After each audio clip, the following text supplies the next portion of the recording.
take shit. I got no love for the fakeness. If you wanna play tough and wanna hate this, I'll always show up. I don't ever slow up, no I don't take shit. I got no love for the fakeness. If you wanna play tough. Саламатсыздарбы, урматтуу Борбордук телеканалыбыздын көрүүчүлөрү. Бүгүн баарыңыздарды 9 май жеңиш күнү менен чын жүрөктөн куттуктайбыз. Ал эми биз бүгүн Мурас Юнайтед талаасына келдик. Анткени бүгүн Талант футбол клубу менен алардын атаандашы Бишкек Сити командалары беттешет.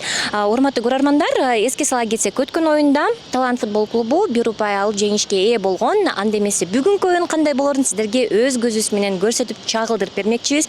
Биз менен болуңуздар.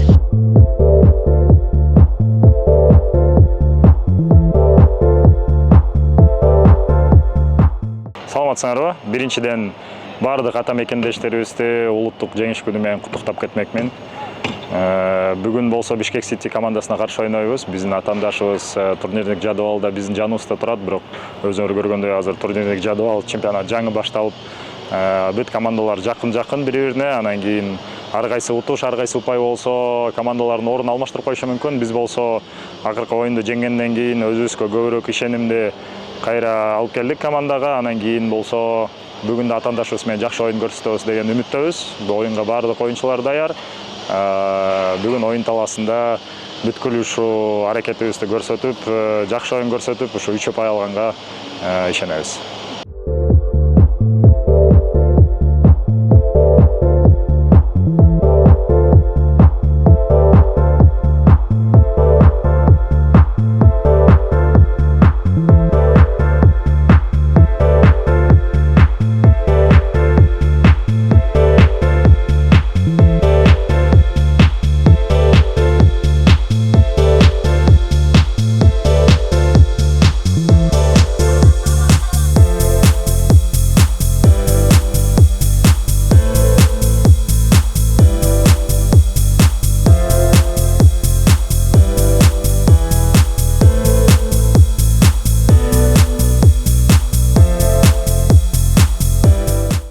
Көрөрмандар, бүгүнкү оюндун биринчи бөлүгү соңуна жетти. Счет эсеби 0-0. Ал эми адаттагыдай эле көрөрмандардын ой пикирин биз менен кошуп уксаңыздар болот. Здравствуйте. Здравствуйте. Подскажите, пожалуйста, за кого сегодня пришли поболеть? За Талант. Ага, отлично. За определенного игрока, может быть, или может быть просто вы фанатка этого футбольного клуба? За мужа, за 97-го номера. Ага, это Хорватский, насколько я знаю. Один из лучших игроков футбольного клуба «Талант». Здорово. Как вы опишете атмосферу сегодняшней игры? Очень интересная, очень много моментов создают команды. К сожалению, еще не удалось забить, но я думаю, во втором тайме мы это исправим. Отлично. Ну, как мы видим, соперник неуступчивый. Как вы оцениваете сегодняшнюю возможность футбольного клуба «Талант», может быть, своего мужа даже? 99% победа. Только победа. Отлично. Желаем удачи. Спасибо. Добрый вечер, девушки. За кого пришли поболеть? Здравствуйте, за команду «Талант». Отлично. За определенного игрока или вы просто фанатки? Да, за вратаря Михаил Пономаренко. Отлично, отлично. Ну, как мы знаем, это очень крутой голкипер, потому что очень хорошо себя проявляет, на самом деле, можно сказать, наш кыргызский Буфон, да? Как вы опишете сегодняшнюю атмосферу игры? Атмосфера очень хорошая, болельщики поддерживают команды. Команда играет очень хорошо сегодня. У нас много моментов, я думаю, мы можем реализовать во втором тайме, и будет гол, а может быть и даже 2. Отлично. Вы тоже пришли за кого-то определенного поболеть? И за определенного, и в целом за команду «Талант». Отлично. Несмотря на то, что сегодня 9 мая, День Победы, весь город празднует, жены здесь. Ну, отлично. Я желаю успехов вашей команде, вашим мужьям. Спасибо большое. Саламатсызбы, биз билгендей сиз Талант футбол клубунун команданын капитанысыз. Эмне үчүн азыр ойнобой жатасыз? Саламатсызбы, биринчиден ойногондун причинасы азыр ушу травма болуп жаткам. Буюрса 2-3 жумада оюнга чыгам деп ойлойм. Анан буюрса аракет кылам да эртерээк чыгууга. Азыр пока четтен көрүп командамды колдоп турган келдим. Чоң рахмат. 9 майга карабай бүгүн сиз командаңызга ошо күйөрман болуп келиптирсиз. Бул жакта отуруп күйөрман катары оюнду көргөн кандай экен? Чын айтканда мага жаккан жок. Эмне себептен? Лично мага отуруп көргөндөн көрө ойногон жакшыраак да. Ошондой болуп калды. Макул, чоң рахмат. Сизди дагы телекөрүүчүлөрдү дагы 9 май майрамы менен чын жүрөктөн куттуктайбыз.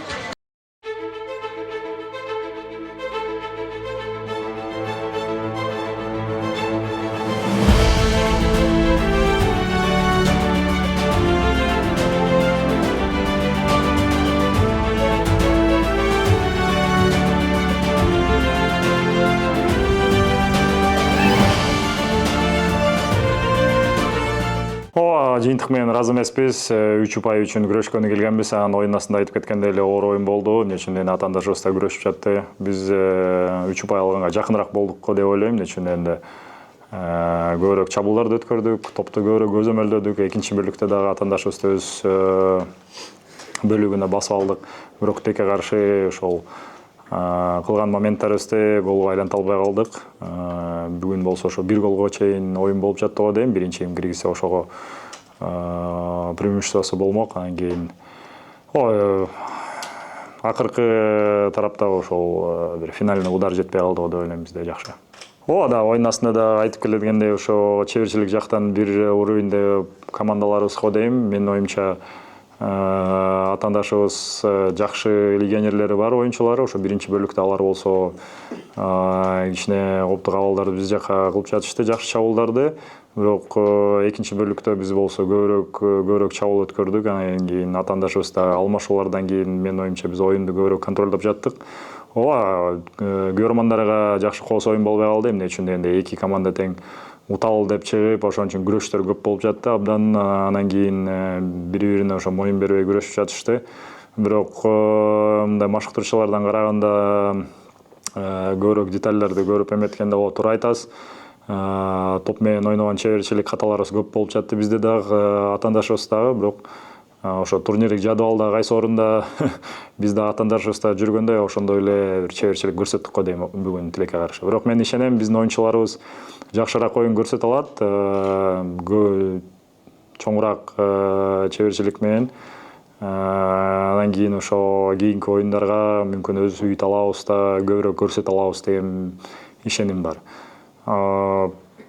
Атаандашыбыз эч кандай бизге мындай жаңылык көрсөткөн жок деп ойлойм. Биз карап анализдеп күткөндөй бүт ойношту. Анан кийин күчтүү жактарын жаап койдук деп ойлойм. Күчтүү оюнчуларын.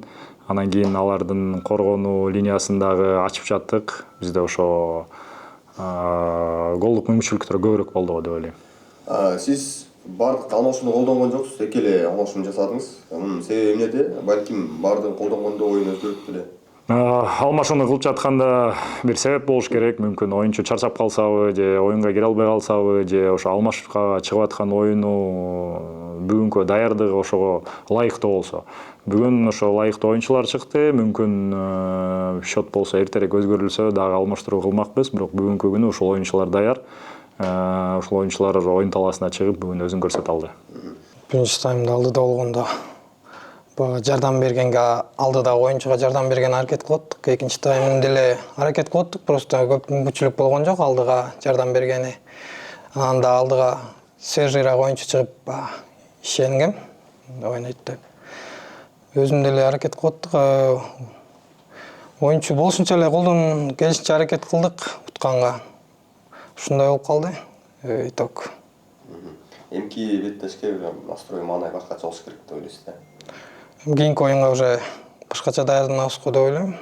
Баары эле даяр болчу негизи оюнчулардын баары эле. Кээ бир позицияларда конкуренциябыз бар. Азимбек болсо машыгууларда бул жумада өзүн жакшыраак көрсөтүп, бүгүн ошо старттык курамда чыккан.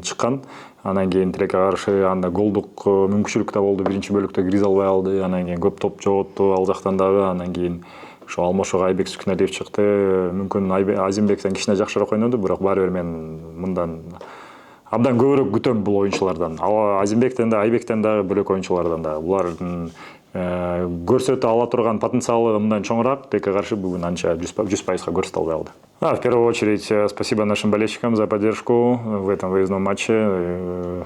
Именно поддержка болельщиков с каждым матчем улучшается, и это нам помогает. Да, я недоволен результатом, потому что мы сегодня были ближе к победе и к 3 очкам. Нам очень важно было сегодня победить, но, к сожалению, мы не смогли забить гол. По обороне, более, если детально разбирать, не все так хорошо, как хотелось бы. Что в обороне, что в атаке мы имеем больше потенциала и мы можем добавлять. К сожалению, ключевой фактор то, что мы не смогли сегодня забить. У нас было больше голевых моментов, голевых ситуаций. Я думаю, во втором тайме у нас было больше атак по количеству, но качество этих атак не все были такими, как могли соответствовать забитому голу, но все равно полумоменты были. Полумоменты хорошие, были хорошие стандарты, но, к сожалению, мы это ничего не смогли использовать. Я думаю, главный минус то, что мы не забили гол сегодня. Джезой восстанавливается, восстановление идет хорошо, довольно тяжелая травма у него была. Мы ожидаем, что к концу месяца он должен восстановиться и уже, возможно, увидим его на поле в играх. Но сейчас, на данный момент, он тренируется отдельно с фитнес-тренером, проходит реабилитацию, и мы надеемся, что как положительно и быстро сейчас его восстановление идет, так же и дальше пойдет, он быстрее наберет оптимальную форму и начнет помогать команде. Болушунча эле колдон келишинче аракет кылдык. Баягы 3 упайымга утабыз деп келгенбиз. Балдардын баары эле даяр болчубуз.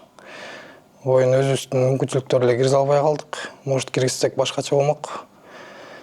Ошо оюнчулардан деле эч ким доволен эмес бул результатка. Баарыбыз жеңиш үчүн келгенбиз. Аракет кылдык да, мындан да көбүрөөк аракет кылабыз. Буюрса, кийинки оюнда дагы көрө жатарбыз.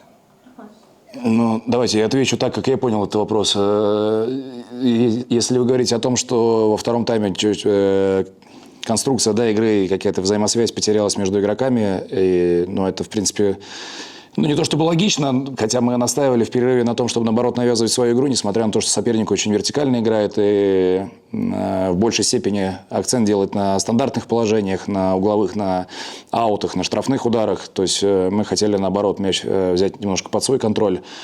Но у футболистов есть определенная тоже нервозность, они же тоже люди, все хотят побеждать. В любом случае, ни у одного, если ни один футболист не скажет, что он приехал сюда просто там, получить удовольствие или там, за ничьей. Поэтому все хотят побеждать, все хотят забивать голы. Когда их не забиваешь, когда не реализуешь, опять же, свои моменты, которые создаешь, понятно, есть какая-то определенная нервозность. Плюс мы не должны забывать, что, опять же, есть соперник, который против нас тоже готовится, настраивается. И, опять же, с таким стилем игры, понятно, он будет прижимать к воротам. Тем более, если там будут 1-2 штрафных удара, 1-2 аута, понятное дело, что они будут забирать, нагнетать и давить. Поэтому где-то, может быть, и во втором тайме не хватило именно работы на мяче, потому что в большей степени мы работали в обороне на стандартных положениях. Поэтому почему не удалось выиграть, опять же, помимо того, что мы не должны пропускать, необходимо забивать.